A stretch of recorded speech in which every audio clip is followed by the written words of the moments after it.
everyone, and welcome back to another episode of Wednesday Knowledge with Willy. Today we're going to get into hooping flats, and like always, stay to the end of the video so you can learn some pro tips and tricks. Let's go! Alright, before we start, we need to learn about our hoops. So this here is the bottom of the hoop, and as you can see, it has a little tensioner right over here where you can turn it with your fingers left or right to tighten it or loosen it.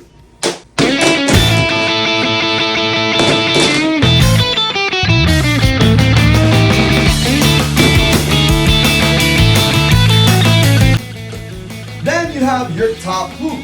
Now with the top hoop, you're always going to have a little U shape, which is this one right over here, where it's always going to be facing your right top.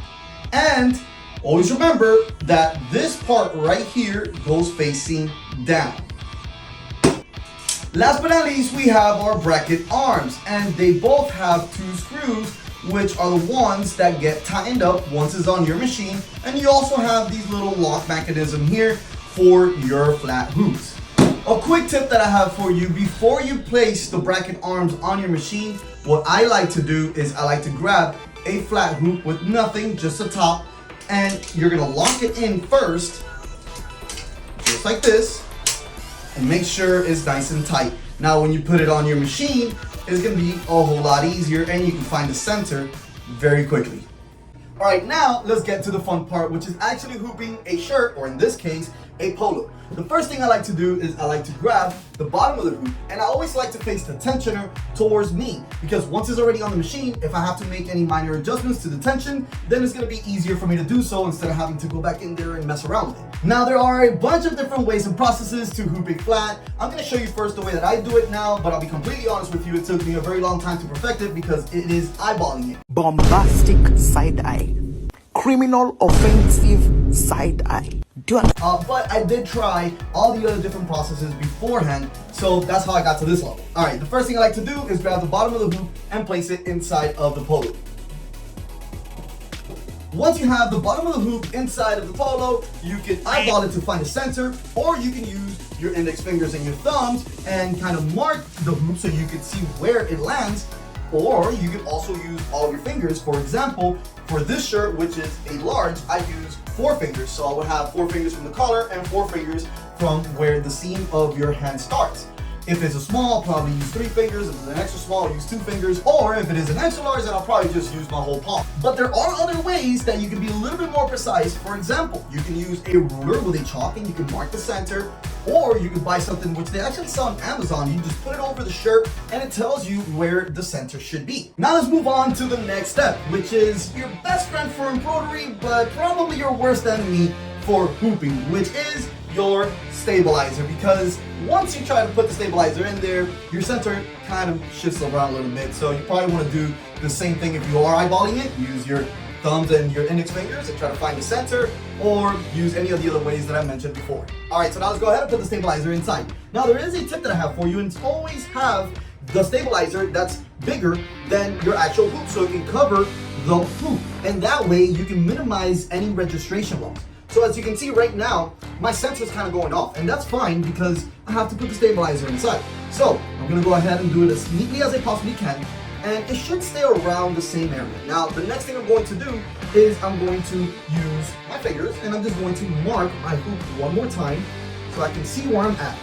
Perfect. I feel like right now I'm covering the whole hoop with the stabilizer and I'm in the center. Alright, so now let's go ahead and do the last step, which is the top hoop. Remembering that the U shape should always be on your right top. And this is the part where you gotta be very careful, because if you turn this any way, even just a little bit,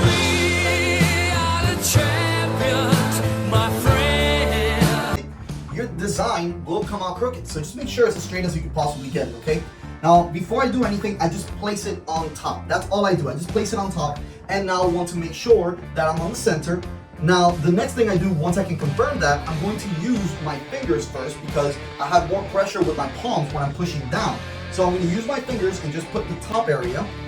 So use my fingers, put the top area, and now what I can do is I can stretch my fabric if I need to have it stretched out. If not, then it's fine.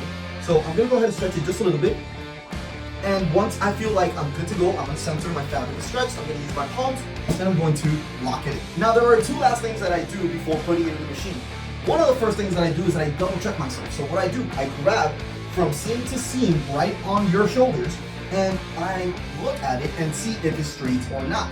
Then the last thing I do is that I grab just the hoop alone and I shake it. Just once or twice is fine. And then you go 1, 2, shake, shake, 1, 2, shake, shake. Now the reason why I do this is because once it's on the machine will shake it up a little bit. So if the bottom of the hoop isn't tight enough and it falls off, at that point, well, this shirt will be a scrap. Now one last thing that I want to share with you guys is to not grab the bottom of the hoop and press it more inside. Once you press it down on the table, that is good enough. You shouldn't have to keep on pressing it down because once you put it in the machine, it's probably going to give you some difficulties, potentially even having the bottom of the hoop fall off while you're doing this process. So if you can see how mine is right now in the back, it is nice and flush, and that's exactly how you want to have it. Alright guys, this is pretty much it. Now you can put it in the machine and start embroidering. But wait, you know I always gotta give you guys a pro trick. So let me go ahead and show you that now. Now what I like to do is turn my shirt inside out, so make sure your sleeves are completely out and the collar is out as well. And the reason why I like to do it like this is because the most tedious part is when you're using the stabilizer and you can't really find that center.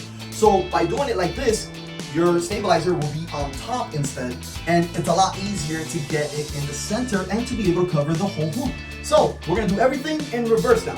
What I like to do is grab the top of the hoop first. This time, this piece will be facing up, okay? So let's go ahead and put that inside of the shirt. Now this isn't obvious, but I have to mention it anyways. Instead of hooping it on the left, now we're gonna be hooping it on the right, because once we turn the shirt outside in, then you would have it on the left side at that point. Now once I have the top of the hoop inside of the shirt, I like to make sure that my brackets are centered, because if not, that will definitely come out crooked. Alright, after I do that, the next step is grabbing the stabilizer, putting it right on the top, and the last thing I do is grab the bottom of the hoop and place it in. And I'll do the same thing. First my fingers, if I have to stretch it a little bit, then I will. And then I use my force, my palm, and that's about it. Now let's go ahead and turn the shirt back outside in and see how it came out. Alright, perfect. Now you can go ahead and put it inside of the machine. Now, for those of you that do not want to go through this process, because yes, it is a little tedious, and at the end of the day, we are only humans, and once in a blue moon, one design can come out a little crooked or not in the right spot. There are mighty hoops, which are magnetic hoops that make this process seamless. I mean, it comes with its own stand, it has numbers, you can use it on any type of shirt, any size of shirt, and it's always going to land in the spot where you want it every single time, like clockwork. Now you can find these hoops at print.us.com if you don't want to deal with any of this, and I promise you, you will not regret it. Alright guys, like always, thank you so much for watching, and remember, at Print.us, we offer you lifetime US training and technical support. If you like these videos, make sure you give it a thumbs up, and remember, you can also request for me to go to you and give you a hands-on training. Just leave it in the comments below if that's something that you like, and if you'd like to see other videos on hooping, maybe hats or something like that, you can let me know in the comments below, and I'll be happy to do so. Alright guys, thank you so much. I'll see you on the next one.